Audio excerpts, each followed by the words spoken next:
నమస్కారం. మీరు చూస్తుంది చాణక్య తెలుగు మీడియా. కాంగ్రెస్ పార్టీలో షర్మిల రాకతో కొత్త విధానాలకి శ్రీకారం చుట్టారు.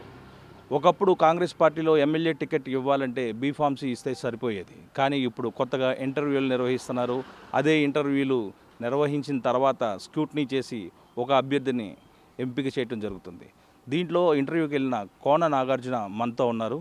ఆయన అడిగి తెలుసుకుందాం, ఆ ఇంటర్వ్యూలు ఏంటి, ఆ పద్ధతులు ఏంటి, కొత్త విధానాలు ఏంటి అన్న విషయాన్ని అడిగి తెలుసుకునే ప్రయత్నం చేద్దాం. నమస్కారం అండి. ఏంటి ఈ ఇంటర్వ్యూలు కొత్తగా కాంగ్రెస్ పార్టీలో?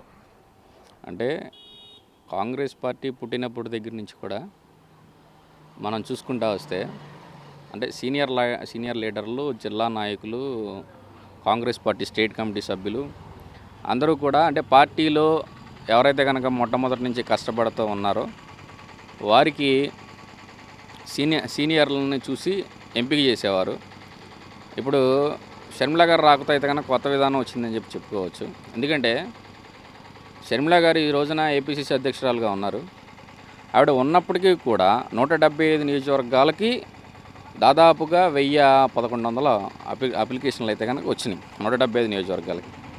ఈ రోజున షర్మిల గారు తెరలేపిన విధానాన్ని అయితే కనుక అందరం కూడా మెచ్చుకోవాల్సిన అంశం ఉంది. ఎందుకంటే ఎమ్మెల్యే అభ్యర్థి అంటే ఎమ్మెల్యే 3 అక్షరాలను పట్టుకుని చాలామంది అంటే అవగాహన లేని వారు కూడా ఎమ్మెల్యే అప్లికేషన్ వస్తే బాగుండు, పోటీ చేద్దాం అన్న ఉద్దేశంతో చాలామంది కూడా ఆశావాహులు ఉన్నారు.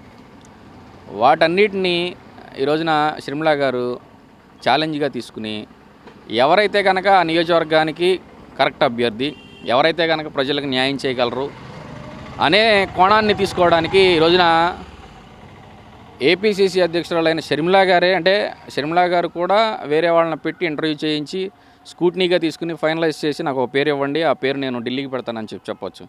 కానీ షర్మిల గారు దాదాపుగా అంటే మార్నింగ్ ఇంటర్వ్యూ నిర్వహిస్తే నైట్ 2 అయింది. అంటే లాస్ట్ అప్లికేషన్ అభ్యర్థిని కూడా నేనే.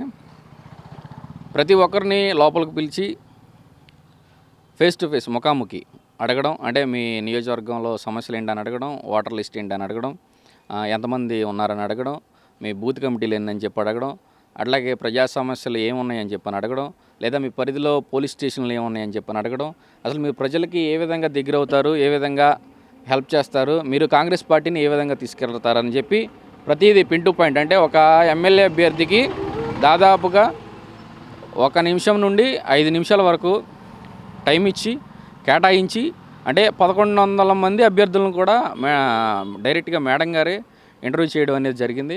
అది దాదాపుగా నైట్ వచ్చేదానికి 2:30-3 ఆ ప్రాంతంలో ముగిసింది. ఈ విధానం అయితే కనుక మంచి విధానం అని చెప్పని మేము కూడా అనుకుంటున్నాం. అది కాకుండా ఏంటంటే 1100 మంది ఈ రోజున అప్లై చేసినా కూడా వాళ్ళంతా కూడా సంతోషం వ్యక్తపరుస్తున్నారు. ఎందుకంటే మాకు టికెట్ వచ్చినా రాకపోయినా ఈ రోజున డైరెక్ట్గా షర్మిల గారిని మేము చూసాం, షర్మిల గారితో మేము మాట్లాడాం, షర్మిల గారితోనే డైరెక్ట్గా మేము మా సమస్యలు చెప్పుకున్నాం అనేది చాలా ఆనందం వ్యక్తపరుస్తున్నారు. ఇప్పుడు మచిలీపట్నం ఎమ్మెల్యే అభ్యర్థి ఎవరని మీరు అనుకుంటున్నారు? ఒకవేళ మీరు అప్లై చేశారా? మొత్తం ఎంతమంది అప్లై చేశారు? అప్లై చేస్తే ఎంపీకి ఎంతమంది అప్లై చేశారు, ఎమ్మెల్యేకి ఎంతమంది అప్లై చేశారు? అంటే మచిలీపట్నం పార్లమెంటుకి వచ్చి 4 అభ్యర్థులు అయితే కనుక అప్లై చేశారు. మచిలీపట్నం అసెంబ్లీకి అయితే కనుక 9 మంది అప్లై చేశారు. నేను చెప్పింది కూడా ఇప్పటివరకు కూడా అదే. 9 మందిని కూడా మచిలీపట్నం సమస్యలపైన అడిగారు. మీ అభ్యర్థి ఎవరు, అంటే మీకు అపోనెంట్ ఎవరు, వైసీపీలో ఎవరున్నారు, వాళ్ళ క్యాస్ట్ ఏంటి, తర్వాత బీసీలో ఎవరున్నారు, వాళ్ళ క్యాస్ట్ ఏంటి, మీ క్యాస్ట్ ఏంటి, మీరెన్ని ఓట్లు తీర్చగలరు, మీకెన్ని పడతాయి, ఇవన్నీ కూడా అనేది అడగడం జరిగింది. మొత్తం అభ్యర్థులు అయితే కనుక పార్లమెంటును ఇవి చూసుకుంటే కనుక మొత్తం 11 మంది అభ్యర్థులు అప్లై చేశారు. సరే, 11 మంది అభ్యర్థులు అప్లై చేశారంటున్నారు. ఒకవేళ 11 మంది అభ్యర్థుల్లో మీకు రాకపోతే మీరు మళ్ళీ వచ్చే నెక్స్ట్ అభ్యర్థికి మీరు సపోర్ట్ చేస్తారా, లేకపోతే ఇక్కడితో ఏదో ఇంటర్వ్యూ పెట్టారు నమస్కారం చెప్పేసి పక్కకు జరుగుతారా? అంటే ఈ రోజైతే కనుక అంటే ఎమ్మెల్యే పోటీ చేయాలనే ప్రతి ఒక్కరికి ఉంటుంది. అంటే ఇస్తేనే చేస్తారా, లేకపోతే ఇవ్వకపోతే కనుక పక్క తప్పుకుంటారంటే నేను చేయడానికి అర్హుడని చెప్పి నేను అనుకుంటున్నాను. ఎందుకంటే షర్మిల గారు కూడా పాజిటివ్గానే తీసుకుని అంటే వెళ్ళిన అభ్యర్థుల్లో కూడా అంటే నువ్వు కరెక్ట్గా మచిలీపట్నం సమాధానం చెప్పని ఆవిడ కూడా చెప్పారు.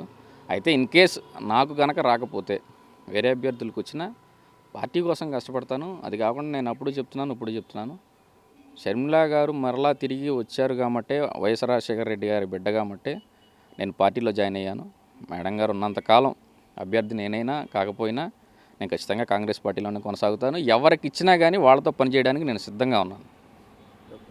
ఎంపీ అభ్యర్థులు ఎంతమంది ఉన్నారు, వాళ్ళ పేర్లు ఏమైనా చెప్పగలరా? అంటే మరి పార్టీ రూల్స్ అండ్ రెగ్యులేషన్స్ ఉంటాయి కాబట్టి అభ్యర్థులు అయితే 3 ఉన్నారు.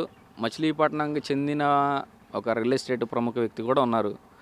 గన్నవరంకి చెందిన ఒక రియల్ ఎస్టేట్ ప్రముఖ వ్యక్తి ఉన్నారు. ఒక విజయవాడలో చెందిన బిల్డర్ ఒక అతను ఉన్నారు. పార్టీలో పనిచేస్తున్న మన పార్లమెంటుకి సంబంధించిన కాని వ్యక్తి కూడా ఒకళ్ళు ఉన్నారు. ఇంకెంతకు మించి మనం ఇన్ఫర్మేషన్ ఇవ్వకూడదని చెప్పి నేను అనుకుంటున్నాను.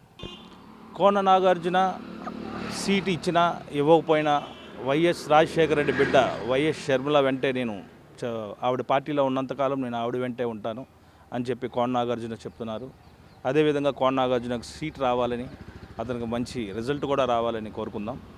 కెమెరామెన్ కిరీటితో Chiranjeevi, Chanakya Telugu media. Please subscribe to Chanakya channel.